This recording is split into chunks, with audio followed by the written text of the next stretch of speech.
बच्चों, हमने पिछली क्लास में भारतीय राष्ट्रीय कांग्रेस के बारे में अध्ययन किया था। भारतीय राष्ट्रीय कांग्रेस द्वारा 1885 से लेकर 1947 तक भारतीय स्वतंत्रता के लक्ष्य की प्राप्ति के लिए जिन विभिन्न क्षेत्रों रूपों में कार्य किया गया, उसके आधार पर कांग्रेस के इतिहास या भारत के स्वतंत्रता आंदोलन को 3 कालों में विभाजित किया जा सकता है। पहला है उदार राष्ट्रीयता का काल, जो कि 1885 से लेकर 1905 तक रहा। दूसरा जो है वह है उग्र राष्ट्रीयता का काल, जो कि 1906 से लेकर 1919 तक रहा था। तीसरा है राष्ट्रीय आंदोलन का गांधी युग। इसे राष्ट्रीय आंदोलन का गांधी युग कहा जाता है, जो कि 1920 से लेकर 1947 तक रहा था। बच्चों, आज हम उदारवादी राष्ट्रवाद के बारे में अध्ययन करेंगे। कांग्रेस के 20 वर्षों के इस काल अर्थात 1885 से लेकर 1905 तक उदार राष्ट्रीयता की प्रधानता रही। इस युग में कांग्रेस किसी भी प्रकार एक क्रांतिकारी संस्था नहीं थी। उदारवादी क्रमश सुधार की नीति में विश्वास करते थे, इसलिए उनके द्वारा व्यवहारिक दृष्टिकोण अपनाते हुए बहुत ऊंची मांगे नहीं की गई।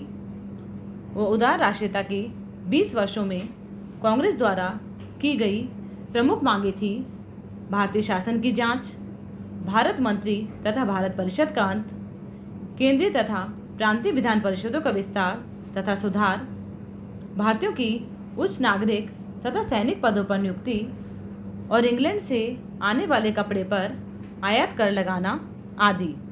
उदारवादी नेता पाश्चात्य शिक्षा प्राप्त तथा उस संस्कृति के प्रति आस्था रखने वाले थे। वे अंग्रेजों की न्यायप्रियता में विश्वास रखते थे। प्रमुख उदारवादी जो नेता थे वे थे ए.ओ. ह्यूम, दादाभाई नौरोजी, सुरेंद्र नाथ बनर्जी, फिरोज शाह मेहता, गोपाल कृष्ण गोखले आदि। इनके नेताओं की जो विचारधारा व कार्य पद्धति थी, उसका अध्ययन हम इस प्रकार कर सकते हैं। पहली है ब्रिटिश सरकार के प्रति राजभक्ति। प्रारंभिक वर्षों में कांग्रेस का संचालन करने वाले उदार राष्ट्रवादी उच्च कोटि के देशभक्त थे, लेकिन वे अपनी देशभक्ति के बावजूद ब्रिटिश शासन के बड़े प्रशंसक थे। ब्रिटिश राज्य के उपकारों के प्रति उनके हृदय में कृतज्ञता का भाव था और वे ब्रिटिश साम्राज्य के प्रति राजभक्ति भी रखते थे। दूसरी जो इनकी पद्धति रही वह है अंग्रेजों की न्यायप्रियता में विश्वास। उदारवादियों को अंग्रेजों की न्यायप्रियता में अटूट विश्वास था और इस विश्वास ने ही उनमें राजभक्ति की भावना को जन्म दिया था। वे इस बात पर विश्वास करते थे कि अंग्रेज स्वभाव से न्यायप्रिय होते हैं तथा यदि उन्हें भारतीय दृष्टिकोण का सही ज्ञान करा दिया जाए तो वे इसे स्वीकार कर लेंगे। तीसरी जो इनकी पद्धति है या विचारधारा हम कह सकते हैं वह है ब्रिटेन के साथ संबंध भारत के हित में समझना। अधिकांश भारतीय राष्ट्रीय नेता पश्चिमी शिक्षा के परिणाम थे और उनका मानना था कि ब्रिटिश शासन ने अंग्रेजी साहित्य, शिक्षा पद्धति, यातायात और संचार की व्यवस्था तथा स्थानीय स्वायत्त शासन के रूप में हमें एक प्रगतिशील सभ्यता प्रदान की है और ब्रिटिश शासन ही आंतरिक अशांति और भारी आक्रमण से भारत की रक्षा करने में समर्थ है। फिर नेक्स्ट है क्रमिक सुधार में विश्वास। उदारवादी राजनीतिक क्षेत्र में क्रमबद्ध विकास की धारणा में विश्वास करते थे और वे इस सत्य से परिचित थे कि एकदम ही प्रतिनिधित्वक शासन के लक्ष्य को प्राप्त नहीं किया जा सकता। तात्कालिक रूप में वे प्रशासन में आवश्यक सुधारों, विधायी परिषदों, सेवाओं, स्थानीय स्वायत्त संस्थाओं और रक्षा सेवाओं में सुधार से ही संतुष्ट थे तथा वे क्रांतिकारी परिवर्तन के विरुद्ध थे। फिर है नेक्स्ट, उदारवाद का लक्ष्य था राजनीतिक स्वशासन की प्राप्ति। उदारवादी नेता यद्यपि सुधार में विश्वास करते थे, लेकिन इन वैधानिक सुधारों का अंतिम लक्ष्य भारतीयों के लिए स्वशासन की प्राप्ति था। वे ब्रिटिश शासन के अंतर्गत स्वशासन की स्थापना करना चाहते थे। फिर है उदारवादियों की कार्य पद्धति। उदारवादी संवैधानिक साधनों में विश्वास करते थे। वे हिंसा और संघर्ष के विरोधी थे तथा उनके द्वारा वैधानिक सुधार के अपने लक्ष्य को प्राप्त करने के लिए प्रार्थना पत्रों, स्मृति पत्रों और प्रतिनिधि मंडलों का मार्ग अपनाया गया था, जिसे कि उनके आलोचकों ने राजनीतिक भिक्षावृत्ति का नाम दिया था। नेक्स्ट है ब्रिटिश शासन को ईश्वर का वरदान मानना। उदारवादी नेता ब्रिटिश शासन को वरदान मानते थे। उनका यह मानना था कि संसदीय लोकतंत्र की जननी इंग्लैंड ने प्रजातांत्रिक संस्थाओं की भारत में स्थापना की है और इस पद्धति की राजनीतिक शिक्षा दी और उसके अनुकूल वातावरण बनाया। उनका यह मानना था कि ब्रिटिश शासन भारतीयों के हित में है तथा उनका उद्धार करना चाहता है। 1885 से लेकर 1905 तक जिन उदार राष्ट्रवादियों के हाथ में कांग्रेस का नेतृत्व रहा, उनकी अनेक आधारों पर आलोचना की जा सकती है।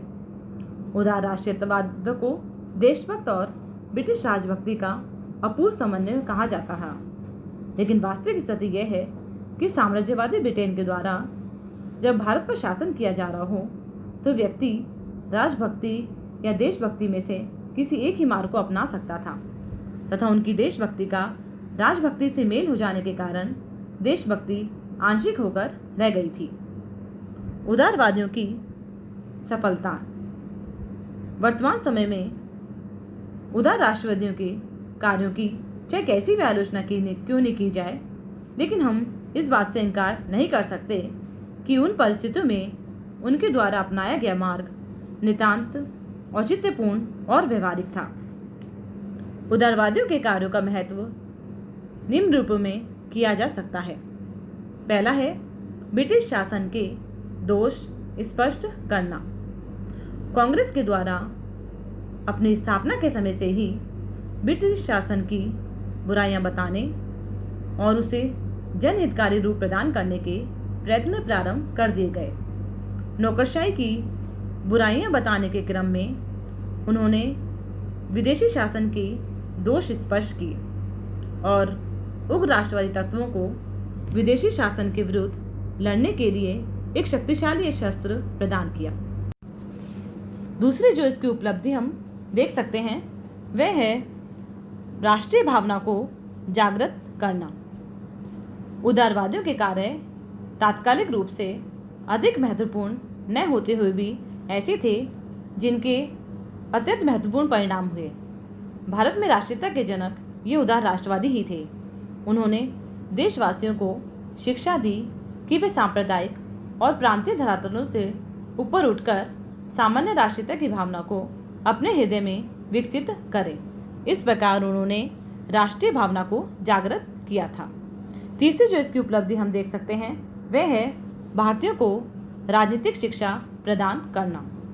उन्होंने भारतीय जनता को राजनीतिक शिक्षा प्रदान की और उनमें प्रजातंत्र तथा स्वतंत्रता के आदर्शों को प्रसारित किया तथा उन्होंने सभी महत्वपूर्ण प्रश्नों पर विचार विमर्श के लिए एक संगठन प्रदान किया और इस प्रकार शासन से संबंधित प्रमुख प्रश्नों पर प्रबल जनमत का निर्माण उनके द्वारा किया गया था।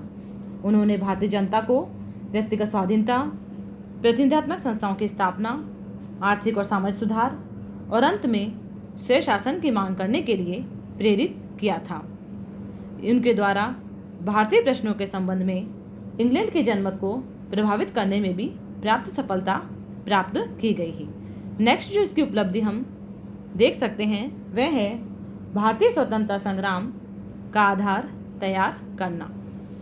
यद्यपि उदारवादियों के द्वारा स्वयं गंभीरतापूर्वक स्वतंत्रता की मांग या इस हेतु कोई आंदोलन नहीं किया गया था, लेकिन उदारवादियों ने एक पृष्ठभूमि तैयार की थी जिसके आधार पर ही भविष्य में स्वतंत्रता हेतु विभिन्न आंदोलन किए जा सके। नेक्स्ट है भारतीय परिषद अधिनियम 1892। उदारवादी राष्ट्रीयता की तात्कालिक सफलता 1892 का भारतीय परिषद अधिनियम था। यद्यपि यह अधिनियम भारतीयों को संतुष्ट न कर सका, लेकिन फिर भी देश के वैधानिक विकास की दिशा में यह एक निश्चित प्रगतिशील चरण था। इस प्रकार उदार राष्ट्रवादी आंदोलन अपनी समस्त कमियों के बावजूद भारत में राष्ट्रीय जागृति की दिशा में एक महत्वपूर्ण कदम रहा। वस्तुतः उदारवादियों ने राष्ट्रीय आंदोलन की भूमि को तैयार किया, जिस पर आगे आने वाले नेतृत्व ने बीज बोए थे, क्योंकि किसी भी वांछनीय लक्ष्य को प्राप्त करने के लिए सीढ़ी दर सीढ़ी चढ़ना पड़ता है। उदारवादियों के प्रयास भारतीय स्वतंत्रता की दिशा में होने वाली गतिविधियों की दिशा में पहली सीढ़ी थी, जिस पर से गुजर कर ही अगली सीढ़ी पर चढ़ा जा सकता था। यही उदारवादियों की भारतीय राष्ट्रीय आंदोलन को देन है। विपिन चंद्र पाल के अनुसार इन्होंने तमाम कठिनाइयों का मुकाबला करते हुए संघर्ष किया। एक ऐसे समय में राजनीतिक संघर्ष चलाया जब समाज के बड़े तबके में राजनीतिक चेतना पहुंची भी नहीं थी। इन उदार राष्ट्रवादियों ने भारतीय राजनीति को नया मोड़ दिया था। अपने महत्वपूर्ण योगदान के कारण ही महात्मा गांधी ने गोपाल कृष्ण गोखले को राजनीतिक गुरु कहा था। अतः उदारवादी आंदोलन का अपना महत्व है। धन्यवाद।